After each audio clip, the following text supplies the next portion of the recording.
नमस्कार। आज मैं सुना रही हूँ काका काले लकर की कीचड़ का काव्य।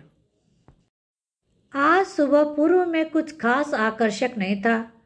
रंग की सारी शोभा उत्तर में जमी थी। उस दिशा में तो लाल रंग ने आज कमाल ही कर दिया था, परंतु बहुत ही थोड़े से समय के लिए। स्वयं पूर्व दिशा ही जहाँ पूरी रंगी न गई हो, वहाँ उत्तर दिशा कर कर के भी कितने नखरे कर सकती है। देखते देखते वहां के बादल श्वेत पूनी जैसे हो गए और यथाक्रम दिन का आरंभ ही हो गया। हम आकाश का वर्णन करते हैं, पृथ्वी का वर्णन करते हैं, जलाशयों का वर्णन करते हैं, और कीचड़ का वर्णन कभी किसी ने किया है? कीचड़ में पैर डालना कोई पसंद नहीं करता। कीचड़ से शरीर गंदा होता है, कपड़े मैले हो जाते हैं। अपने शरीर पर कीचड़ उड़े या किसी को भी अच्छा नहीं लगता, और इसीलिए कीचड़ के लिए किसी को सहानुभूति नहीं होती। यह सब यथार्थ है, किंतु तटस्थता से सोचें तो हम देखेंगे कि कीचड़ में कुछ कम सौंदर्य नहीं है। पहले तो यह कि कीचड़ का रंग बहुत सुंदर है। पुस्तकों के गत्तों पर, घरों की दीवालों पर अथवा शरीर पर के कीमती कपड़ों के लिए हम सब कीचड़ के जैसे रंग पसंद करते हैं। कलाभिज्ञ लोगों को भट्ठी में पकाए हुए मिट्टी के बर्तनों के लिए यही रंग बहुत पसंद है। फोटो लेते समय भी यदि उसमें कीचड़ का एकाध ठीकरे का रंग आ जाए तो उसे वार्म टोन कहकर विज्ञ लोग खुश खुश हो जाते हैं। पर लो, कीचड़ का नाम लेते ही सब बिगड़ जाता है। नदी के किनारे जब कीचड़ सूखकर उसके टुकड़े हो जाते हैं तब वे कितने सुंदर दिखते हैं। ज़्यादा गर्मी से जब उन्हीं टुकड़ों में दरारें पड़ती हैं और वे टेढ़े हो जाते हैं तब सुखाए हुए खोपरे जैसे दिख पड़ते हैं।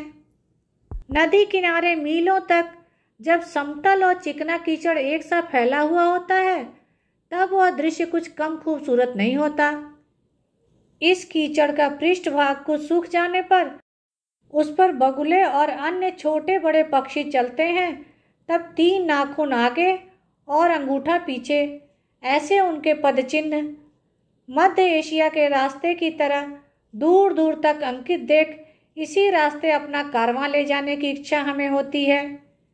फिर जब कीचड़ ज़्यादा सूखकर जमीन ठोस हो जाए तब गाय, बैल, पाड़े, भैंस, भेड़, बकरे इत्यादि के पदचिन्ह उस पर अंकित होते हैं।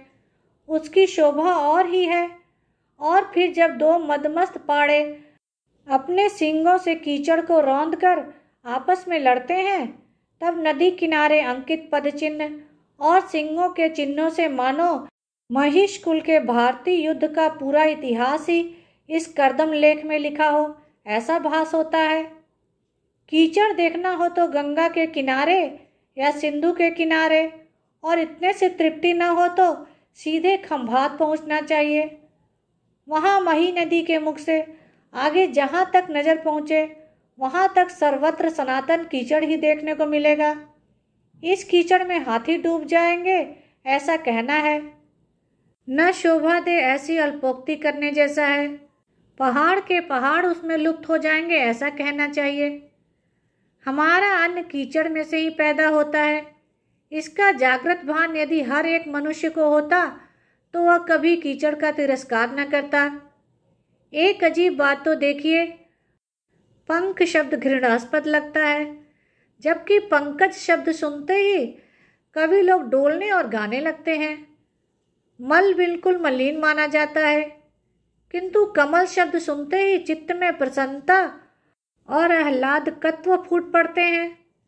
कवियों की ऐसी युक्ति शून्य वृत्ति उनके सामने हम रखें तो वे कहेंगे कि आप वासुदेव की पूजा करते हैं, इसलिए वसुदेव को तो नहीं पूजते।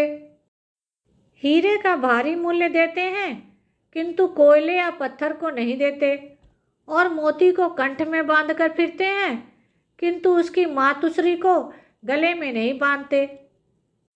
कम से कम इस विषय पर कवियों के साथ तो चर्चा न ही करना उत्तम। धन्यवाद। मेरे चैनल को सब्सक्राइब करें जिससे सभी कहानियाँ आपको समय पर मिल जाए।